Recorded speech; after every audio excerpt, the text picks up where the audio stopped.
Assalamu alaikum students. How are you? I hope you all are doing well.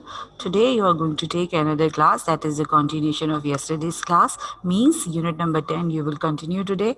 So before letting you know the topic, let me clear you the instructions. The instructions are again the same. Listen to your teacher attentively. You should have textbook, workbook and the required stationery, especially textbook and workbook, because you need both for learning the topics. Take a screenshot side by side, do the assigned homework according to the instructions. According to the instructions is very important because there is a way to do homework, so you have to follow the same. Got it? So let's start today's topic. What is today's topic? As I told you that today you're going to continue unit number 10, that is ancient myths, page number 124, textbook. These are the remaining leftover topics you will cover today. Grammar, types of sentences is the topic in grammar. Reading comprehension of workbook, as you have done reading comprehension of textbook. And story writing. So these topics which were left over, you will continue today. So let's start the first topic, grammar. Okay, in grammar, the topic is types of sentences. When we learn types of sentences, so first we learn that there are four types of sentences: imperative, like assertive, interrogative, and exclamatory sentence. But these three types are looking different. So we divide sentences into different types. That is another kind of division of types, but this is for their formation: simple sentence, compound sentence, and complex sentence. This time we are learning these types of sentences, this division of sentences, so as to understand their structures, how we construct simple sentence, how we construct compound sentence, and how we construct complex sentence. So this kind of types you are going to learn today. That is another division of types: the assertive or the exclamatory, interrogative, and expository or exclamatory sentences. Got it? So let's move toward the first one, that is simple sentence. What is simple sentence? A simple sentence consists of one clause. Here, the word clause may disturb you. Clause simply means a sentence.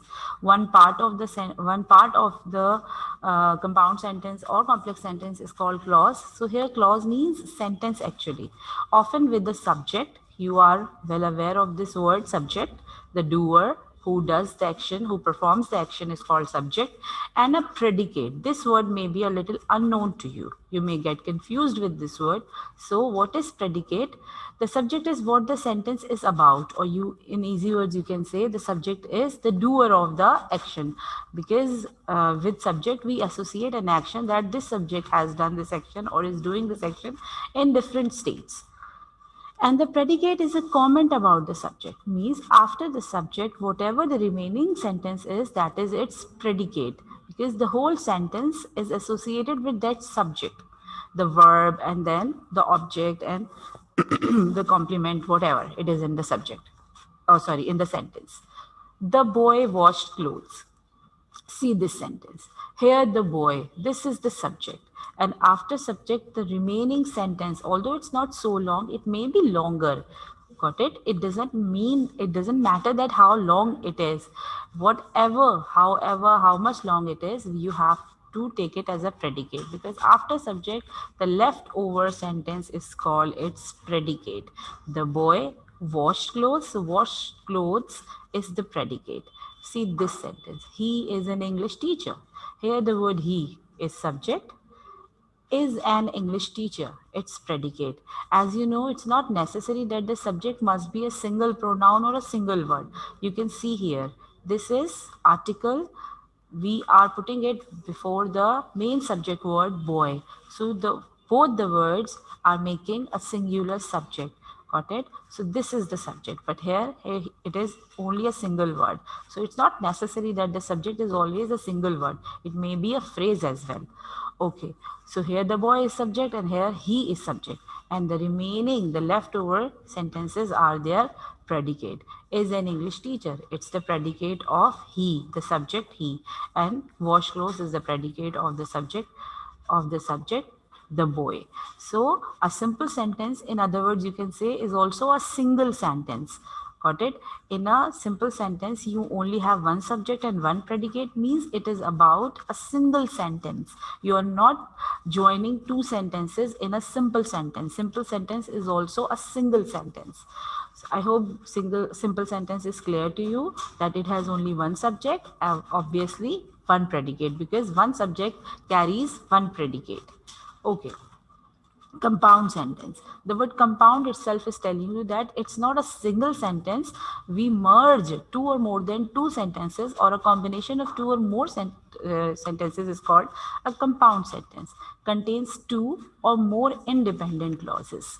But the word independent is very important here, because this will clear compound and complex sentence are different. Independent means the two parts or more than two parts of a sentence, means the two different clauses in a sentence must be independent. Both or all must be independent. Clauses are joined by a coordinating conjunction. Compound sentence is a combination of two sentences or more than two sentences. Definitely we join sentences with the help of a conjunction, because conjunctions are linking words, joining words they are called. So we need a conjunction to join two or more than two independent clauses in a compound sentence. For example, the boys went to the park, but they did not go to the zoo. So this is one sentence and this is another sentence. The boys went to the park is one, they did not go to the zoo. And this one is the conjunction to link both of the sentences. But this sentence can stand alone. That's why we can say that this sentence is an independent sentence. This sentence does not depend on another sentence to give complete meaning.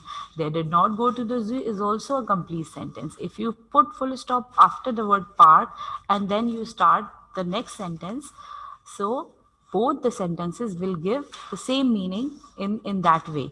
So both are independent clauses. If someone says the boys went to the park, you will not wait that someone will continue the sentence and tell you the reason with this. He may end the sentence and start the new sentence, or he may join the two sentences, but they can stand alone also. That's why both are independent, and in such a way we make a compound sentence, that both the sentences, or if they are more than two, they can be more than two, they all must be independent, should not depend on the other clause to give complete meaning. They both can stand alone as well. Okay, now the complex sentence. As I told you, compound sentence is the merger of two or more than two sentences. Similarly, complex sentence is also is a merger of two or more than two sentences. But what is the difference? The difference is this word, dependent. There I told you that both the sentences in a compound sentence must be independent. But in a complex sentence, this is the difference. One clause is independent and the other clause is dependent. So this is the merger of dependent and independent clause. That's why it's not compound sentence, it's a complex sentence. If both are independent, so it must be a compound sentence. For example, you are taught conditional sentences with if clause or any of the conjunction like if. If is most common, that's why I'm telling you if clause.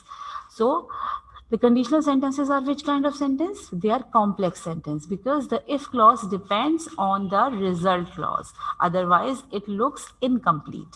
When the cake is another example is here also. One example is here also. When the cake is brown, remove it from the oven.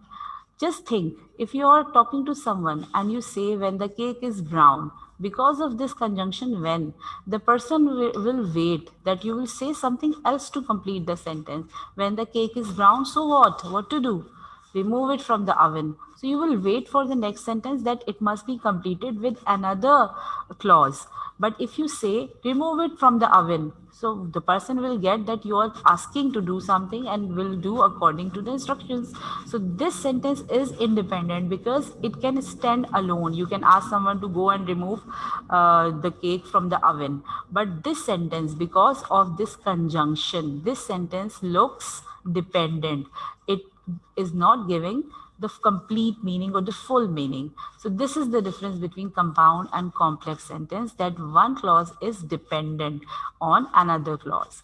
Sometimes a comma separates the clause, as we put the conjunction to separate the clauses, but when we put the conjunction in the beginning, so we need to put a comma here. But if we take this sentence at first place and this sentence at this place, we don't need comma. Then in such a way, the conjunction will separate the two clauses. So comma is conditional, whether to put or not. This clause could stand alone as a sentence because it is an independent clause. This one is dependent, this one is independent. Finally, what complex sentence actually is? A complex sentence has an independent clause and at least one dependent clause.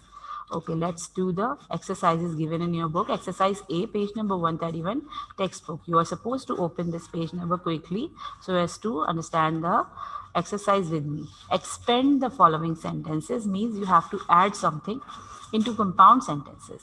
There are simple sentences given to you. You have to make them compound sentences by adding a conjunction and a kind of independent clause. Independent clause. Why independent? Because you are making compound sentences, not the complex sentences. Ramses loved his wealth. This one is the first. Ramses loved his wealth. So Ramses loved his wealth. So this is the conjunction you are putting here. He wanted a treasure house to be built. So if you take it, Ramses loved his wealth, and you stop talking, no one will ask you what else you are gonna say about it. And if you take it as a single sentence, he wanted a treasure house to be built. No one will ask you to give reason of this. So both are independent sentences, and in such a way, it is now a compound sentence. With the help of this conjunction, you are joining the two sentences. And this sentence may vary. The answer may vary. Here you can add another kind of compound sentence from the text. I suggested this one, so that's why I wrote. Otherwise, it's not necessary to go with the same words. You may have another answer as well. Horam had tricked Pharaoh. Horam had tricked Pharaoh, and now another kind of conjunction. Here you used so. I used actually for you as an answer, and here you are using and. He constructed a secret entrance for stealing the treasure. Both are independent. Horam had tricked Pharaoh. This is a complete sentence. If you stop here, nobody will ask you to complete the sentence. And if you take this sentence as singular, he constructed a secret entrance for stealing the treasure. It can also stand alone. So in such a way, you are making a compound sentence. If you make some kind of sentence here, if you put some kind of sentence here that is dependent, so it will be a complex sentence, not a compound. One brother was trapped, but the freed brother could not get him freed.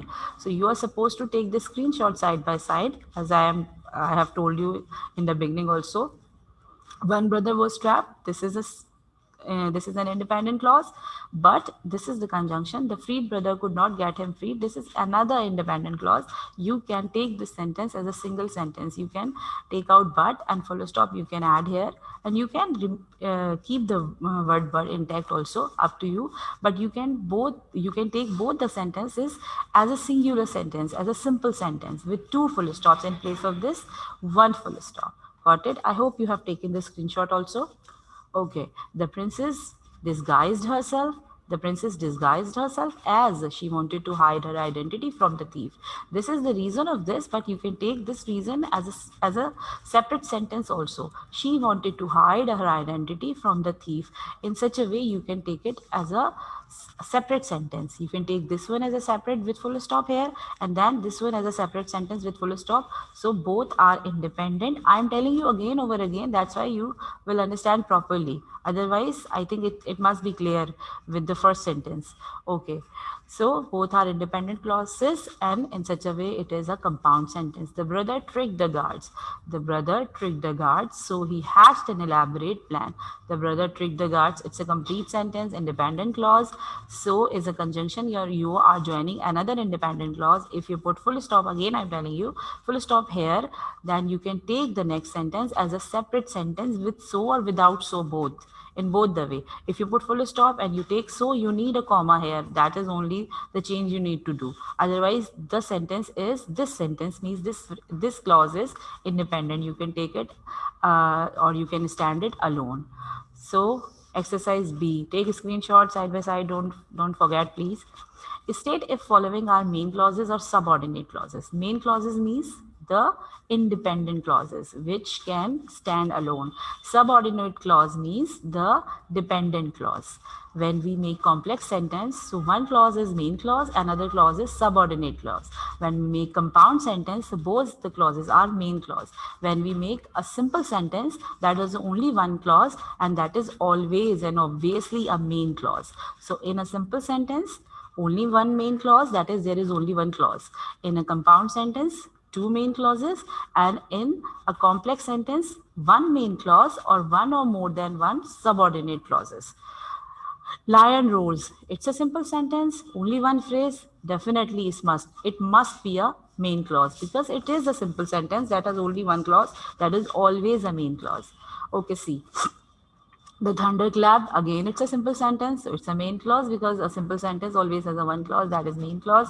That is red and blue. Now, the word that is showing that you are talking about something that must be clear. The word that must be clear here with another clause. That's why it is a subordinate clause. It is not independent. While he was waiting, if someone says while he was waiting, you will wait to complete the sentence. While he was waiting, then what happened? Tell us. So that's why it is not it is not independent, it's a dependent clause. So it's a subordinate clause. When the sun comes out, because of this when, this sentence is a dependent clause, so it's a subordinate clause. Because when someone says when the sun comes out, then the listener will definitely think that the speaker will say something more to explain the word when. That's the entrance. Again, here that. So it's a subordinate clause. Since he left for the city, because of this since, it is again a subordinate clause. After the local cinema clauses. So because of after, there must be something additional clause to complete the meaning of this, that what happened after the local cinema closes. So because of the conjunction, these sentences are dependent clauses. That's why they are subordinate clauses. It's raining, again it's a simple sentence. So main clause, I love playing tennis, it is again a simple sentence. That's why it's a main clause. So in such a way you can understand that the sentences which has conjunction, but that kind of conjunction which shows that something must be added. Sometimes there are conjunctions which give complete meaning. So the conjunction must be like that, give incomplete meaning, that something must be associated, another clause must be associated to complete the meaning of the sentence. In that way, that is considered a dependent clause. Otherwise, with conjunction, a clause can be main clause also, not necessary to be a subordinate clause because it's a conjunction. The conjunction must be like that, something must be associated, another clause must be associated for completing the meaning. Okay, now reading comprehension, page number 82, 83, and that is workbook, not textbook, because textbook you have done. Open quickly page number 82 and 83 in your workbook. Reading comprehension, commonly what we do as a teacher, we give you to read the passage thoroughly and then frame the answers that are given with spaces in the workbook. But this time I'm going to describe the passage to you, but in a very quick way. Hoi and Chang. These are Chinese names, that's why they have particular pronunciation. It's Hoi and it's Chang. It's not Chang, Chang. In Chinese mythology, mythology means the study of myths or beliefs. It is believed that there were once 10 sunbirds. Don't confuse with the word birds. Sunbirds means the representative of sun, or you can say they work like sun, or 10 suns. The word is also given here with or 10 sons. Just consider that 10 sons you're talking about. Every day, one sunbird would take a carriage, means would take some stuff or some goods around the earth. However, they soon grew bored and decided to go out at the same time. They would take only one sunbird would take a carriage. So what they decided after being bored, they decided to go out together, means 10 suns at a time. When with the 10 suns out together, the heat on the land became unbearable. Obviously, when they were in place of one, there are 10 suns on earth, so the atmosphere was unbearable. The heat, was unbearable. The land dried up. What it resulted? It resulted in drying up the lands, the plants and crops shriveled. Shriveled also means dried up in the fields, and humans and animals collapsed from the heat. Collapse means fell down, or here collapse means they started dying. Here, collapse means die. They started dying, obviously, they could not tolerate that enough heat when the suffering of the people, the problems of the people, or the deaths of the people continued over a period of time. After some time, the situation remained the same. The emperor, the ruler of China, prayed to Dajan. Now, Dajan is another word who is the god of the eastern heaven according to the Chinese mythology. The god of heaven, they called. What Dajan did and why they did call Dajan? Because Dajan was the father of these ten sunbirds. Dajan was the father of the 10 sunbirds and knew what his sons had done. He was unaware of the situation. So he sent the god of archery. Archery means to shoot with bows and arrow. Or you can say the god of fighting against evil. So the god of archery was sent by him, and his name was Hoi. Now this Hoi is clear here. You know the character Hoi. Hoi to teach his sons a lesson, so that they would not cause further mischief. Mischief means playful act. In Urdu, as we call it, shararat. They could not do this mischief again. So as to make them understand, the god of archery, Hoi, was sent by their father, Dajan. However, when Hoi saw the sufferings of the people, when he saw the situation on his own, he was greatly angered. He became very, very angry. So what he did, instead of merrily means just, instead of just fighting them, he shot the sunbirds, he killed the sunbirds one by one. He did not just give them a lesson as he had to give according to Dajan. He killed them one by one to ensure that the world would continue to have light. He left only one sunbird alive. So that's the reason we have one sun in the world or on earth. Okay, let's see what happened next. Dajan was furious with Hoi. He became very angry. Furious means extremely angry. He became very angry for shooting down his sons because he sent him to give them a lesson, but he killed them. So he stripped means remove. He removed Hoi of his immortality. Immortality is a skill to live forever. So he removed this from him and forced him to live on earth. Means after some time he had to die also like humans.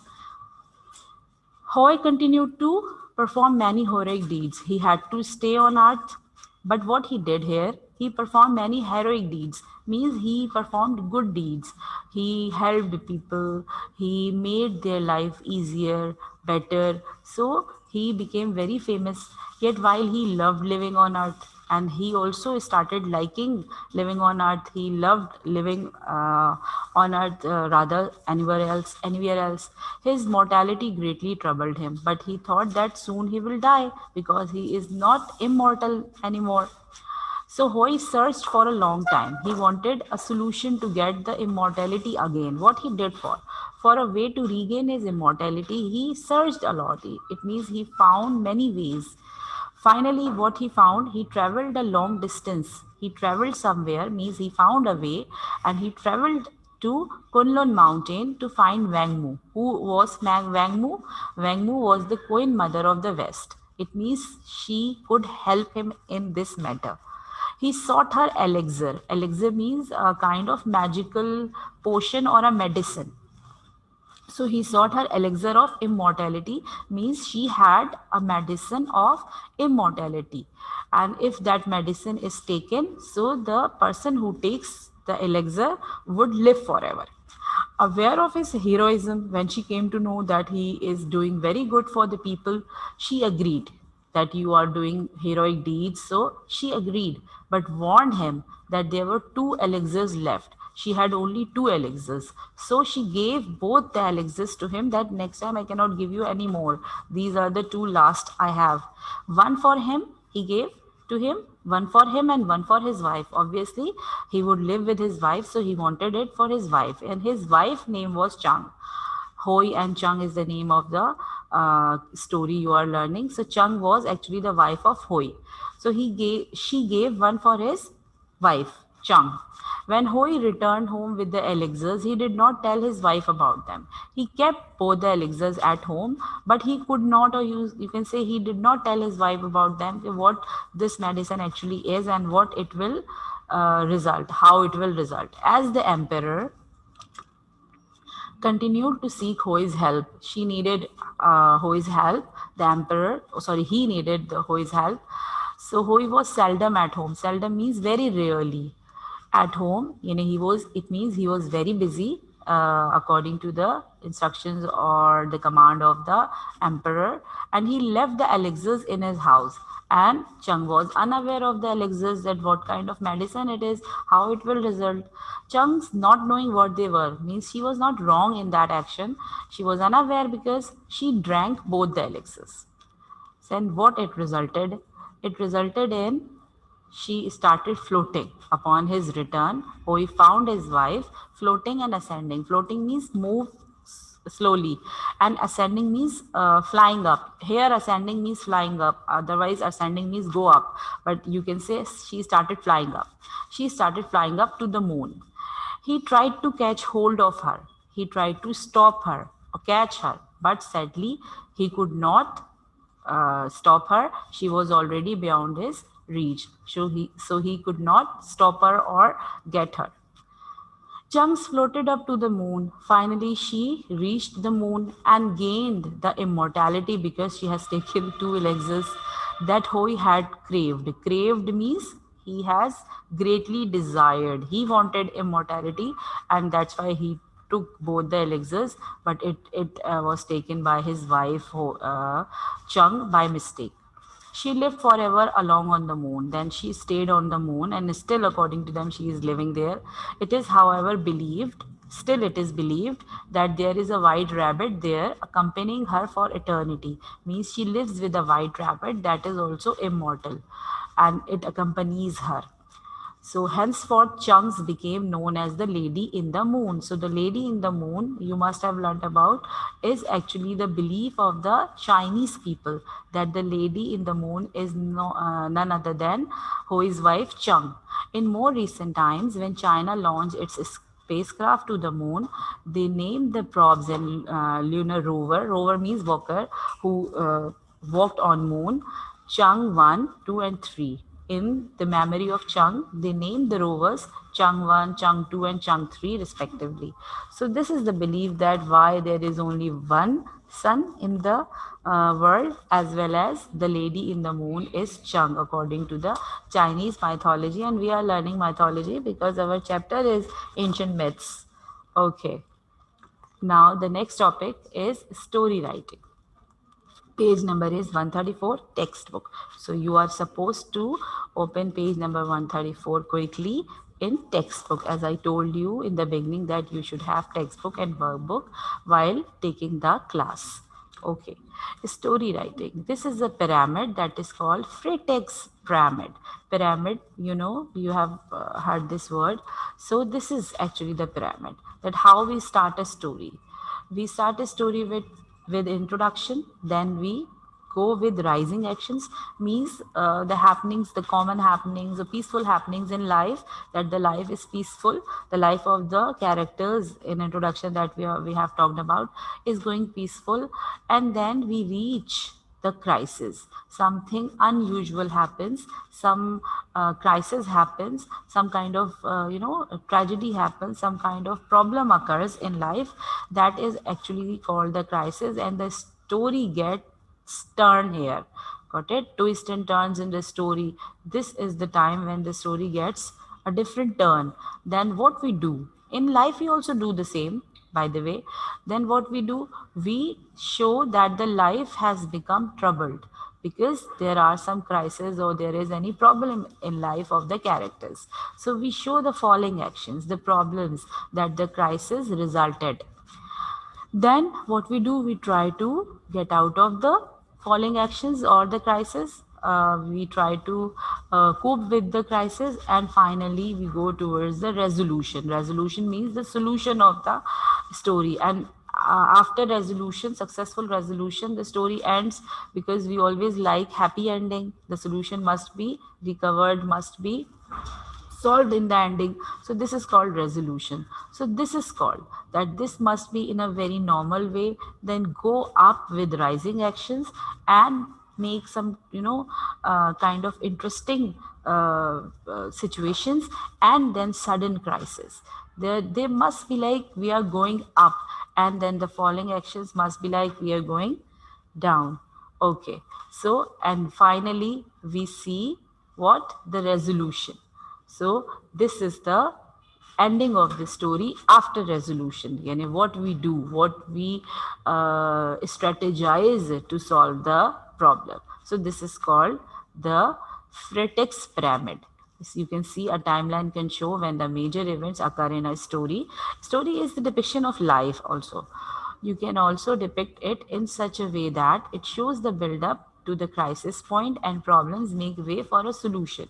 Definitely, crisis is the main point in the story, and then the solution to the problem is actually the end of the story. This is called the Freytag's pyramid after Gustav Freytag. He actually made this pyramid.